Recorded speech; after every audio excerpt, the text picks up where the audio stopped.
ಬೆನ್ನಲ್ಲೇ ಸರ್ಕಾರ ಅಲರ್ಟ್ ಆಗಿದೆ. ಸಿಎಂ ಸರ್ಕಾರಿ ನಿವಾಸ ಕಾವೇರಿಯಲ್ಲಿ ಹೈ ವೋಲ್ಟೇಜ್ ಸಭೆ ನಡೆದಿದೆ.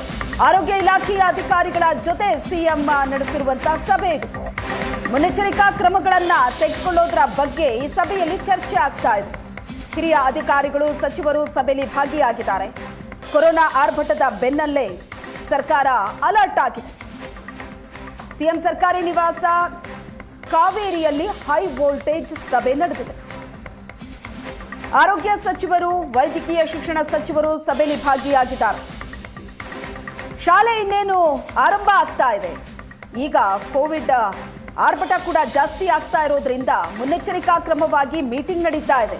ಏನೆಲ್ಲ ಕ್ರಮಗಳನ್ನು ತೆಗೆದುಕೊಳ್ಬೇಕು ಅನ್ನೋದರ ಬಗ್ಗೆ ಸಭೆಯಲ್ಲಿ ಚರ್ಚೆ ಆಗ್ತಾ ಇದೆ. ಕೊರೋನಾ ಆರಂಭದಲ್ಲೇ ಕಟ್ಟಿ ಹಾಕೋದಕ್ಕೆ ಸಭೆಯಲ್ಲಿ ಮಾರ್ಗಸೂಚಿ ಹೊರಡಿಸುವಂತ ಸಾಧ್ಯತೆ ಇದೆ. ಅದರ ಬಗ್ಗೆ ಚರ್ಚೆ ಆಗ್ತಾ ಇದೆ. ರಾಜ್ಯದಲ್ಲಿ ಮತ್ತೆ ಕಠಿಣ ರೂಲ್ಸ್ ಜಾರಿಯಾಗುತ್ತಾ? ದಿನೇ ದಿನೇ ಕೋವಿಡ್ ಉಲ್ಬಣ ಆಗ್ತಾ ಇದೆ, ಹೆಚ್ಚಾಗ್ತಾ ಇದೆ ಕೇಸಸ್ಗಳ ಸಂಖ್ಯೆ. ಹಾಗಾಗಿ ಸಾಕಷ್ಟು ಮುನ್ನೆಚ್ಚರಿಕಾ ಕ್ರಮಗಳನ್ನು ತೆಗೆದುಕೊಳ್ಳಲಾಗ್ತಾ ಇದೆ. ಆರೋಗ್ಯ ಇಲಾಖೆ ಈಗಾಗಲೇ ಟೆಸ್ಟಿಂಗ್ ಅನ್ನ ಕಡ್ಡಾಯಗೊಳಿಸಿದೆ. ಮತ್ತೊಂದು ಕಡೆ ಬೇರೆ ಏನೆಲ್ಲ ಕ್ರಮಗಳನ್ನು ತಗೊಳ್ಬೇಕು ಅದರ ಬಗ್ಗೆ ಸಿಎಂ ನೇತೃತ್ವದಲ್ಲಿ ಒಂದು ಸಭೆ ನಡೀತಾ ಇದೆ.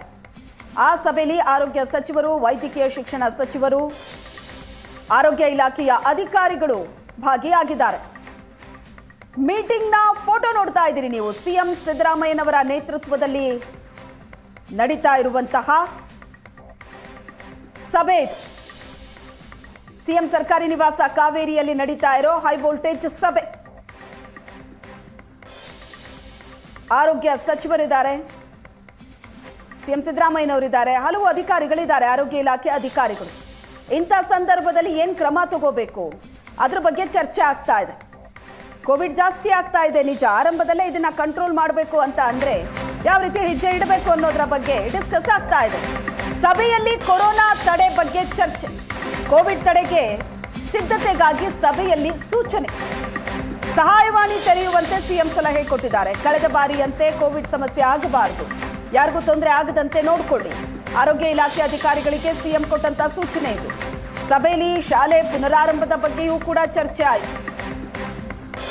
ಮಕ್ಕಳಿಗೆ ಜ್ವರ, ನೆಗಡಿ ಇದ್ರೆ ರಜೆ ಕೊಡಿ. ಪ್ರತಿ ವಾರ ಟಾಸ್ಕ್ ಫೋರ್ಸ್ ಸಭೆಗೆ ಸೂಚನೆ ಕೊಟ್ಟಿದ್ದಾರೆ ಸಿಎಂ. ಸದ್ಯಕ್ಕೆ ದಿನೇ ದಿನೇ ಕೋವಿಡ್ ಸಂಖ್ಯೆ ಜಾಸ್ತಿ ಆಗ್ತಾ ಇದೆ. ಹಾಗಾಗಿ ಆರಂಭದಲ್ಲೇ ಸರ್ಕಾರ ಎಚ್ಚೆತ್ತುಕೊಂಡಿದ್ದು ಈಗ ಸಭೆ ನಡೆಸ್ತಾ ಇದೆ. ಈ ಬಗ್ಗೆ ಹೆಚ್ಚಿನ ಡೀಟೇಲ್ಸ್ ಕೊಡ್ತಾರೆ ನಮ್ಮ ಪ್ರತಿನಿಧಿ ಸುರೇಶ್ ಸಂಪರ್ಕದಲ್ಲಿದ್ದಾರೆ.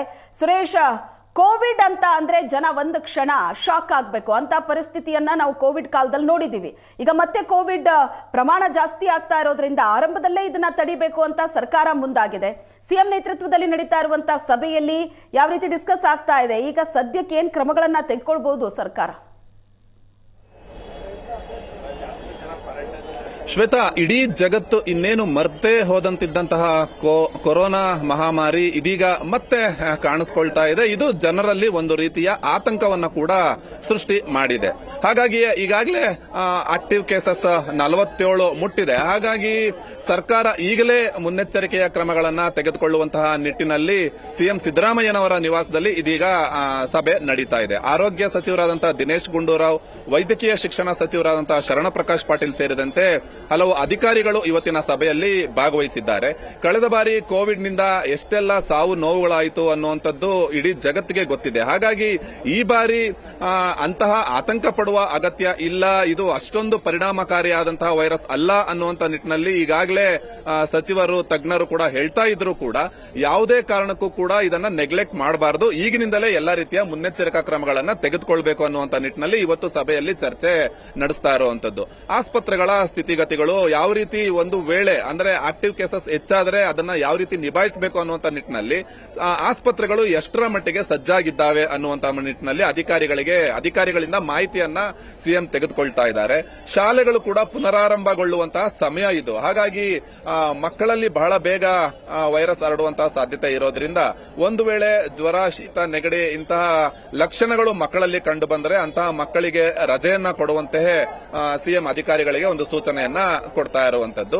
ಅದರ ಜೊತೆಗೆ ಕೋವಿಡ್ ನ ಸಹಾಯವಾಣಿಯನ್ನು ತೆರೆಯೋದಕ್ಕೆ ಕೂಡ ಒಂದು ಸಲಹೆಯನ್ನ ಕೊಟ್ಟಿದ್ದಾರೆ. ಅಂದ್ರೆ ಯಾವುದೇ ರೀತಿ ಜನ ಆತಂಕಕ್ಕೆ ಒಳಗಾಗಬಾರದು. ಸರ್ಕಾರ ಎಲ್ಲಾ ರೀತಿಯಲ್ಲೂ ಕೂಡ ಈ ಒಂದು ಪರಿಸ್ಥಿತಿಯನ್ನ ನಿಭಾಯಿಸೋದಕ್ಕೆ ಸಜ್ಜಾಗಿದೆ ಅನ್ನುವಂತ ನಿಟ್ಟಿನಲ್ಲಿ ಅಧಿಕಾರಿಗಳಿಗೆ ಈಗಾಗಲೇ ಎಲ್ಲಾ ರೀತಿಯ ಸೂಚನೆಗಳನ್ನ ಕೂಡ ಕೊಟ್ಟಿದ್ದಾರೆ. ಯಾವುದೇ ಕಾರಣಕ್ಕೂ ಕೂಡ ಜನ ಆತಂಕಕ್ಕೆ ಒಳಗಾಗಬಾರದು ಅನ್ನುವಂತ ನಿಟ್ಟಿನಲ್ಲಿ ಏನೆಲ್ಲ ಕ್ರಮಗಳನ್ನ ತೆಗೆದುಕೊಳ್ಬೇಕು, ಮುನ್ನೆಚ್ಚರಿಕಾ ಕ್ರಮಗಳನ್ನ ಏನೆಲ್ಲ ತೆಗೆದುಕೊಳ್ಬೇಕು. ಕಳೆದ ಬಾರಿ ಕೋವಿಡ್ ಬಂದಾಗ್ಲಂತೂ ಇಂತಹದೊಂದು ಕಾಯಿಲೆ ಇದೆ ಅಂತ ಯಾರಿಗೂ ಕೂಡ ಗೊತ್ತಿರಲಿಲ್ಲ. ಯಾವ ಮುನ್ನೆಚ್ಚರಿಕಾ ಕ್ರಮಗಳನ್ನ ತೆಗೆದುಕೊಳ್ಬೇಕು ಅನ್ನುವಂಥದ್ದು ಕೂಡ ಗೊತ್ತಾಗ್ಲಿಲ್ಲ. ಆದ್ರೆ ಈಗ ಒಂದು ಬಾರಿ ಇದನ್ನ ನಿಭಾಯಿಸಿ ಅನುಭವ ಇರೋದ್ರಿಂದ ಆಸ್ಪತ್ರೆಗಳು ಯಾವ ರೀತಿ ಸಜ್ಜಾಗಬೇಕು, ಅಧಿಕಾರಿಗಳು ಯಾವ ರೀತಿ ಸಜ್ಜಾಗಬೇಕು, ಇಲಾಖೆಗಳು ಯಾವ ರೀತಿ ಸಜ್ಜಾಗಬೇಕು, ಈ ಎಲ್ಲ ಮುನ್ನೆಚ್ಚರಿಕಾ ಕ್ರಮಗಳನ್ನ ಯಾವುದೇ ಕಾರಣಕ್ಕೂ ಕೂಡ ನೆಗ್ಲೆಕ್ಟ್ ಮಾಡದ ಹಾಗೆ ಈಗಿನಿಂದಲೇ ತೆಗೆದುಕೊಳ್ಬೇಕು ಅನ್ನುವಂತ ನಿಟ್ಟಿನಲ್ಲಿ ಸಿಎಂ ಸಭೆಯಲ್ಲಿ ಎಲ್ಲ ಅಧಿಕಾರಿಗಳಿಗೆ ಕೂಡ ಸೂಚನೆಯನ್ನ ನೀಡ್ತಾ ಇರುವಂತದ್ದು. ಶ್ವೇತಾ, ಓಕೆ.